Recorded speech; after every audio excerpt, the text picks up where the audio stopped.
ব্যৱহাৰ এট আপুনি তেতিয়া ব্যৱহাৰ কৰিব যেতিয়া কিবা এটা পইণ্ট বা লোকেশ্যনৰ কথা আপোনাক সোধে সো আৰ ইউ ডেছ অফিচ আপুনি অফিচত আছেনে এটা লোকেশ্যনৰ কথা সুধিছে গতিকে আপুনি ইয়াত এট প্ৰিপজিশ্যন ব্যৱহাৰ কৰিব দ্য অফিচ ইজ ডেছ the end of the street ৰাস্তাটোৰ শেষ পইণ্টত গৈ পেলাই অফিচটো আছে বুজাইছে গতিকে পইণ্ট ব্যৱহাৰ সোধাৰ কাৰণে আপুনি এট প্ৰিপজিশ্যন ব্যৱহাৰ কৰিব আৰু এই পইণ্টৰ পৰা বাঢ়ি পেলাই যেতিয়া এটা সাৰফেস পায় এটা সাৰফেসৰ ওপৰত এটা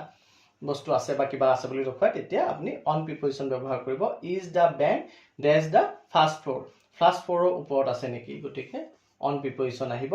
হোৱাই are all the books dash the কাৰ্পেটটোৰ ওপৰত গোটেই কিতাপবোৰ কিয় আছেনো সো কাৰ্পেটৰ সাৰফেসৰ ওপৰত আছে বুজাইছে গতিকে অন প্ৰিপজিশ্যন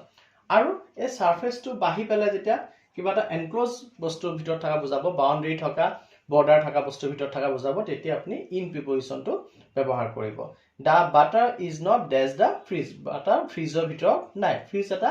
এনক্লোজ বস্তু হয় গতিকে আপুনি ইয়াত কি প্ৰিপজিশ্যন ব্যৱহাৰ কৰিব